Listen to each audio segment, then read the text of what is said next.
UFOs,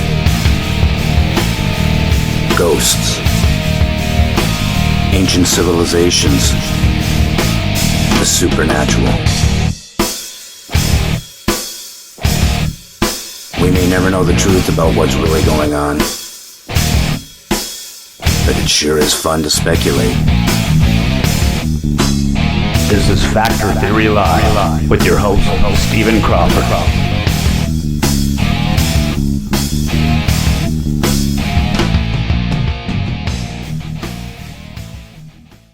I am about to place a call to Barry Fitzgerald from Ghost Hunters. Let's see if he's around. Stephen, how are you? Not bad. How are you doing, Barry? I can't complain so far anyway. The weather's been perfect over here. So I'm going to start with a few questions. I got some from friends and from fans of yours. How long have you been doing this as the paranormal field? Over 2 decades now, Steve. Really? Yeah, there's been a long course in it.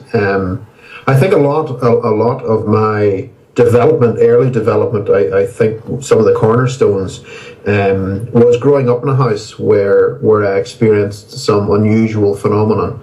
And I got to see it for myself. And being a child, and that type of child, I was exceptionally inquisitive, much to my father's hatred. I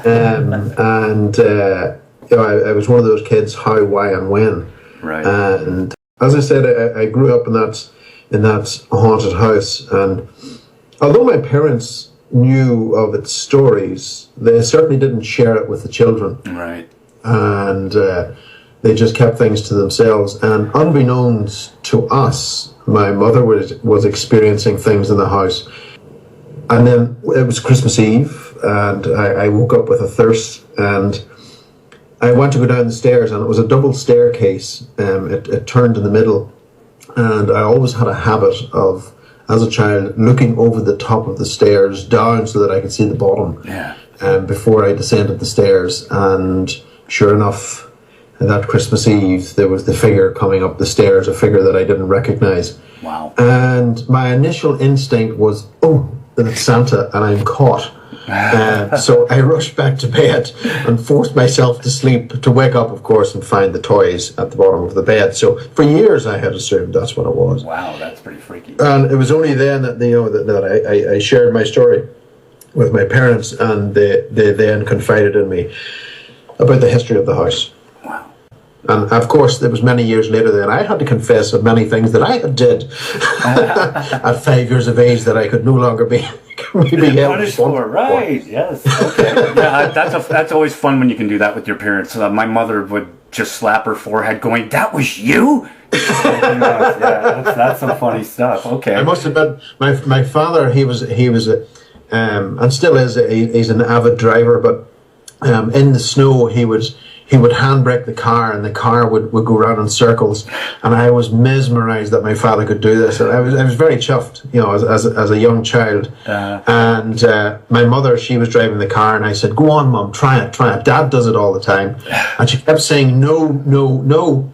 And as we turned into our lane, unbeknownst to my mother, I pulled on the handbrake, and the car slid forward and smashed into the bank and broke the headlights of the car. It was years later that I confessed that it was me had done it, because up until then she thought it was her driving. That's priceless, dude. That is priceless. Okay. All right.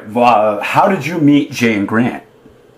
Jay and Grant were coming across to Ireland to film, and they were wanting someone, a liaison, if you like, within Ireland. And they asked some friends of mine in Washington, D.C. If they knew anyone in Ireland that would be willing to help, and my name was brought forward. Oh, that's cool. And that was more or less it, and everything rolled from there. Wow, so you didn't even have to wait in line. They pretty much offered it to you. There was no ad in the paper, "Hey, we need somebody."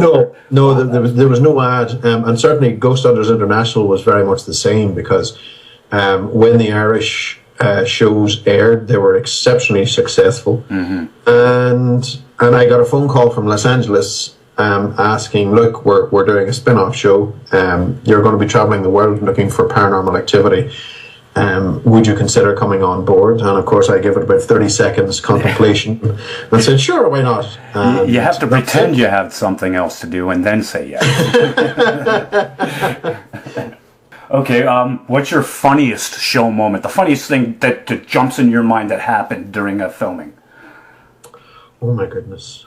There were many things that had happened from being frightened and then realizing that it just wasn't what initially I had thought, and laughing things off. But many of the things, the hilarious aspects, happened when the cameras weren't running. Right. Okay. And there was one period of time where traveling to Central America can offer its difficulties in filming, especially when you're dealing with customs and excise. And when you're trying to get your equipment into the country, one particular country, it took us over a week to get our equipment through customs and excise. Wow. And so we had nothing to do. All we had to do was wait. And I'm always one for exploring a country whenever I'm arrive. I take the opportunity and say, well, I'm not going to be back here again, so I want to see as much as I can. Mm-hmm. And the guys know this. And they said, so where are you going today? And I said, I'm going to see a volcano.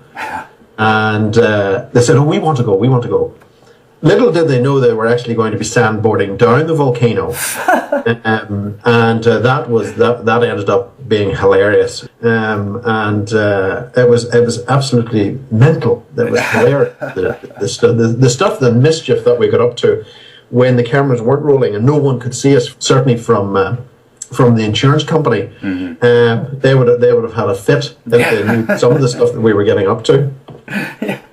Okay, so you mentioned that there was some stuff that was funny that it turned out to not be a real ghost. What was one of those? There was stuff that had dropped from a ceiling in the Ukraine, and the strange thing was I don't know what quite it was. It was some type of dirt, but there was a sound that came with it. There must have been an animal in the pipe just above my head in this basement. Well, it scared the living bejesus right out of me. And combine that with the fact that I was feeling this thing touching my head, well, that was it. I was away. After the nerves settled down, I started to laugh it off and say, oh, for God's sake. And that was it. But, so those were the things that happened as we filmed. Okay, how about scariest moment, either one on and one off, even? I think there was one place that I said I wouldn't go back to, and that was Clark Air Force Base in the Philippines. Mm-hmm. And it was a former U.S. Navy base, and they brought Marines in from Vietnam, and they worked with them in the hospital. Mm-hmm. Now, in the upper levels of the deserted hospital, because the entire base was deserted after the volcano erupted and covered the place in ash, we went into the hospital. In the upper floors of the hospital, we were able to get some communication from spirit, and all was going great until Dustin and I went into the basement.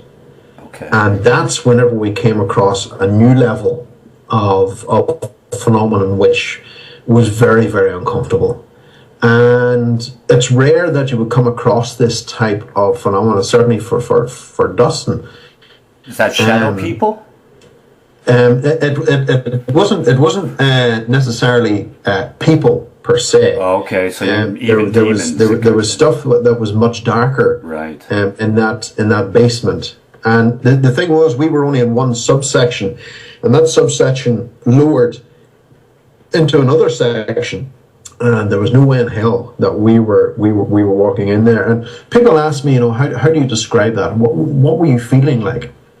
And the only way that I can come close to try and give an idea is that it was like walking in a living hell. Wow. That atmosphere in that place was really wrong. It was so far out of the normal of what we would usually deal with. Right. And as I turned to Dustin and the cameraman to say we need to get out of here, that's whenever everything started, and you could hear this thing running toward us, and even the bats that were in the place. There were thousands of bats. Right. Suddenly everything went quiet, and it was such an experience.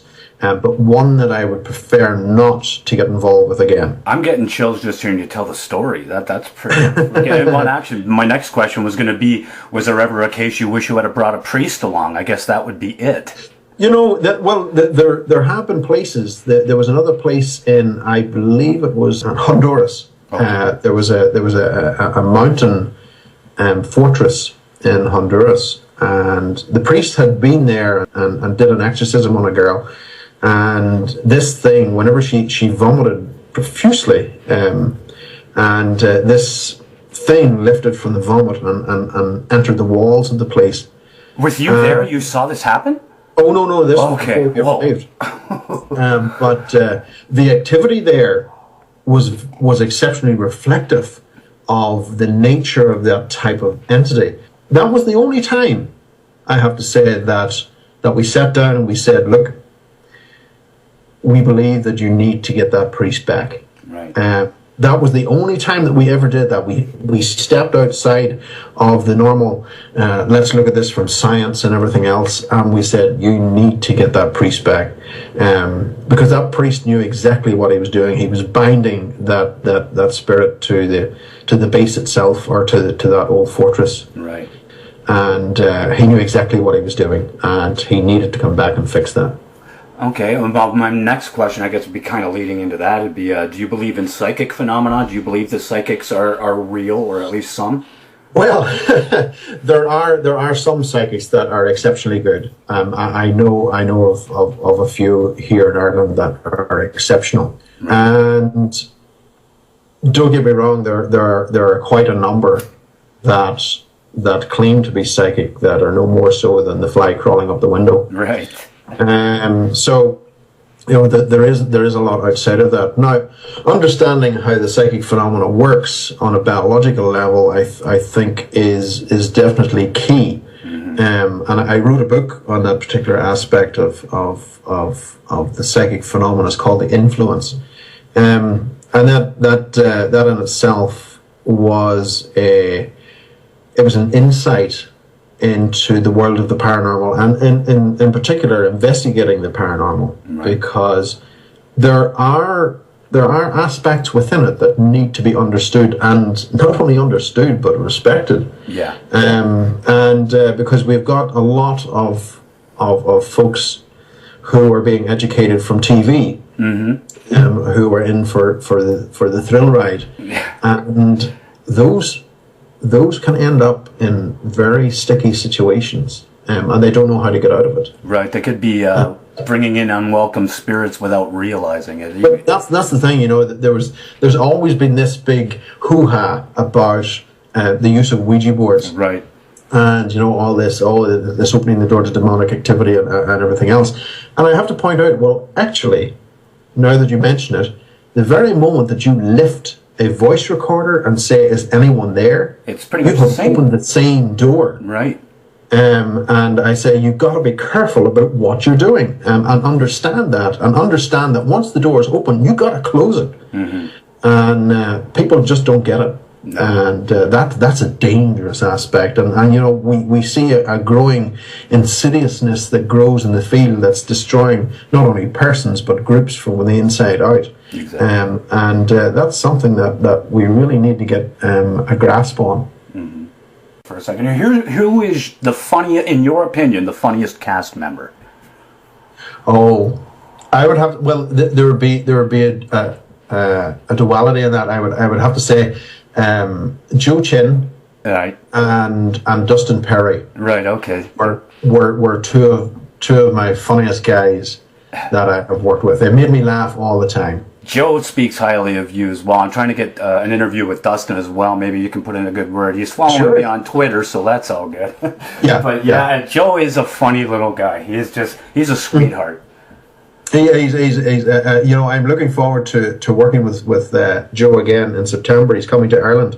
Oh, that's great. And we have a gig to do over here, and I met him whenever I was in New York there in late February, and he came out to California as well just after the wedding. Right. And it was great to see him and hang out. You said you're a Trekkie. Uh-huh. Okay, so you obviously believe in UFOs then. Well, that's where my research has been leading me into, because since the experiences that I've had with the new project of Legend Seekers, I released a new book there called The Council of Three, which is a summing up of the activity of what I have experienced, but presented in novel form. Right. And it has been a real road for me, but a joyous one, of various different activity, which include UFOs. I have had experiences now, I have to say, with Legend Seekers in the past 12 months. I've had more experiences with Legend Seekers than I have had in 20 years of just the whole ghost thing. Wow. And it has been absolutely phenomenal to understand what the ancient Irish were doing, and not only the ancient Irish, but other tribal systems around the world, and the use of acoustics and vibrations, and understanding the building structures that were being made and why, and how they were opening the doors to these other places. And more importantly, the research is now staggeringly clear about what is behind the portal. And that is a place that we should not be going again. And what do you believe is behind the portal? I'm not going to say at this point, Steve. Okay. No, because like you said, you got to be careful. You don't want to invite that into your life, So. Yeah. Just UFOs in general. Do you have? Let's say, Stephen. The experiences that I had with Legend Seekers, I ended up, both myself and my co-author, Cormac Strain, we were on an island which we now call the Island of the Dead, in Ireland here. And it's an island that has been known for some time, for in fact thousands of years, for being a place where you could traverse one world and enter another. It was also a place that you went to spiritually challenge yourself to a point where you could be challenged to the point near death. And we hear these stories all the time. We say, okay, yeah, fair enough, but I assure you, Stephen, we were not ready about what we were about to experience, and I got to see for myself. Let's say I went unwillingly. I got to see for myself what was behind the door. Wow. And that's opened up a whole can of worms. Will that be revealed on Legend Seekers in the future, do you think? It's revealed in Legend Seekers, but it's also explored more in the Council of Three. Okay. Tell me a little bit about your new show. Is that on a network over here, or is that a European show? It's not yet. We're hoping to get it into the US. It's called Legend Seekers, and we're making moves in that now to firstly make it available on Irish TV first, right? Because we are now uncovering aspects of our history and our heritage, which is exceptionally exciting, and a revival of our ancient ways. And I think those stories will challenge our youth from behind Xboxes and everything else, and get them back into the countryside and back to making that connection, which we have lost. I hope so. I hope you're right. And it's been phenomenal, a really great experience for us. And so we're really hoping that we can get to show it on Irish TV first, and then we'll move into the international market. So then you must have heard of there's this story of Atlantis, and apparently they found there was a Rendlesham Forest case. Have you heard of that UFO case? Oh yes, I'm very familiar with Rendlesham. The one guy had a bunch of binary code that he had written down, so you know where I'm going with this. Oh yeah. And the land was found. It was supposed to be coordinates, and it was found that the coordinates were just off the coast of Ireland. That's right. Yeah. So that would be like, and now I say Atlantis because they say it was technology, an ancient Irish land that was technologically advanced as much as they say Atlantis was. So you guys pick up on that with this show, I would imagine, as well. We're not picking up on that per se. I covered that in one of my books, In the Midst of Gods. Right. Because there was some underwater surveys that were conducted off our west coast, and off our west coast there was a series of maps that were designed, and these maps were designed, I think some of them were 1437 and others subsequently since, which showed an island called Hy Brasil. That's it. But there was also another island just below Hy Brasil called Damar. And these were noted for some time, and they're not there. Now, whenever the scan was done, we find something under the water 200 feet down that matches the old maps. Wow. And interestingly as well, we find that Hy Brasil, what we'd identify Hy Brasil from the old mapping system, is also 80 kilometers off the coordinates. Wow. Now that in itself was exceptionally intriguing, because if we consider continental shift, the movement of the plates, it would be right, yeah. What period in time were those coordinates on that island? Right. Which would give us a clue of when that particular thing, or when or where that thing came from in Rendlesham Forest. I'm getting chills. There's some substance to that tale. And that's something that I wrote about in The Mist of Gods, because in The Mist of Gods took me to the underworld, and the experiences that I had in the underworld in the Mayan, in particular the Mayan underworld in Belize, because the experiences there led to a changing of investigative path, if you like, and really took me to where I am today, which has been intriguing the entire way. Do you study Graham Hancock at all?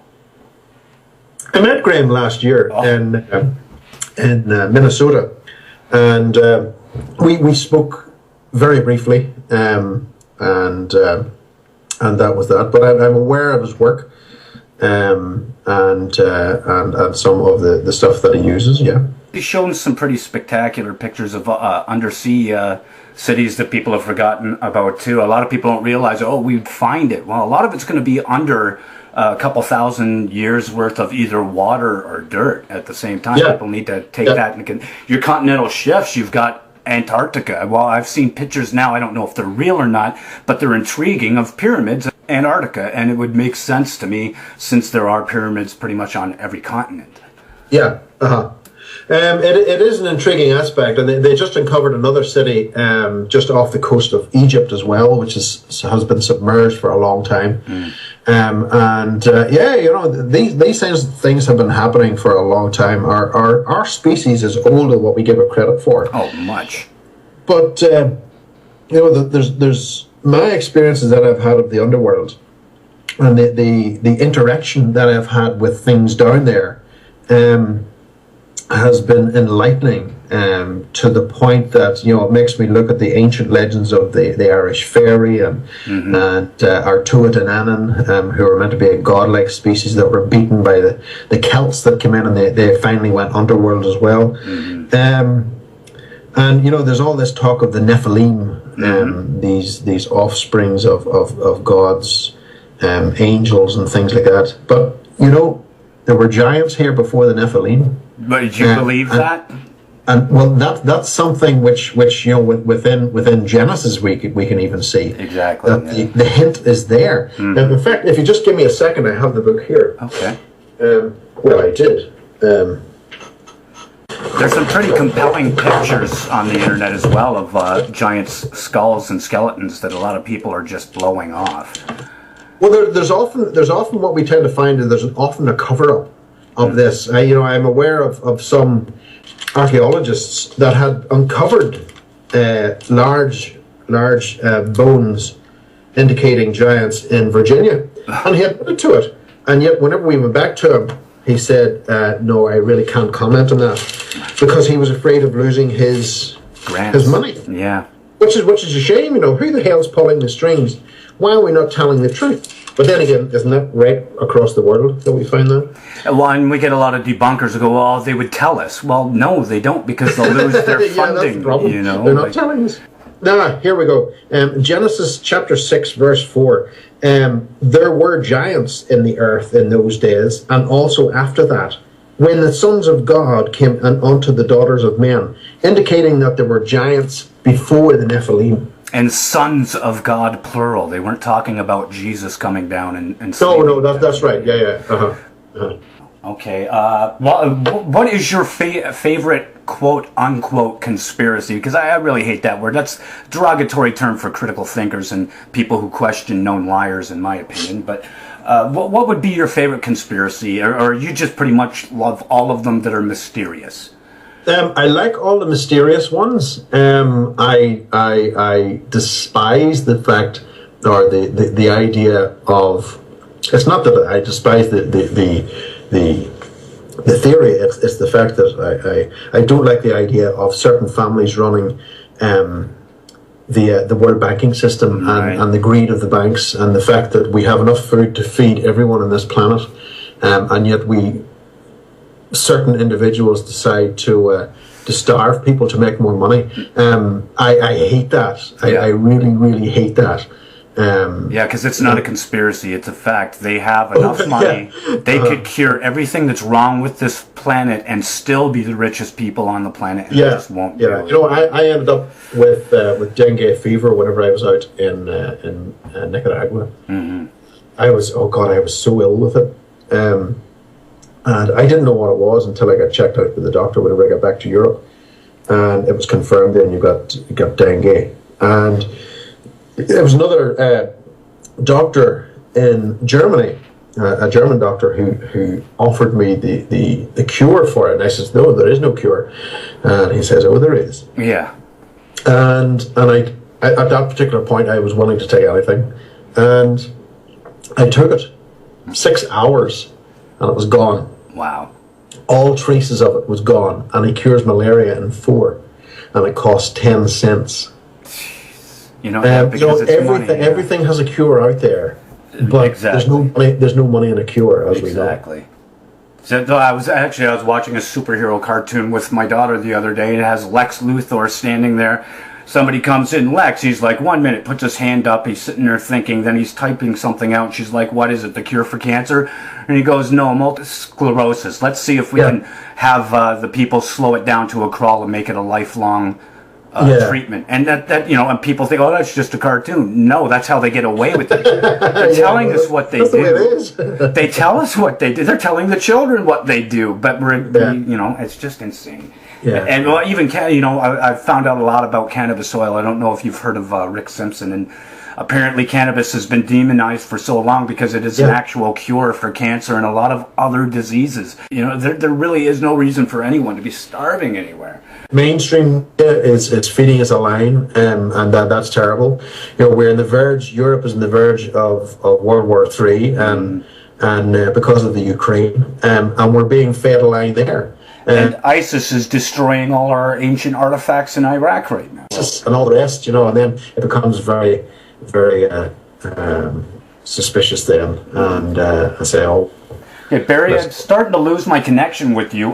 Do you got anything you'd like to promote? Maybe we can get back in touch in a couple of months to see what everything that I have going, Stephen, is on my website, charmstealer.com. And the new book, The Council of Three, is released, and it's available through that website. That is fantastic. I'm going to buy one off you and have you sign it for me if you can. I will indeed. Yep, not a problem, Steve. Fantastic. You have a great day, Barry. And this is Steve Crawford, Conspiracy Factor Theory with Barry Fitzgerald. You were a great guest, dude. I hope to talk to you again soon. Thank you very much. Take care. Bye. Take care. Ciao.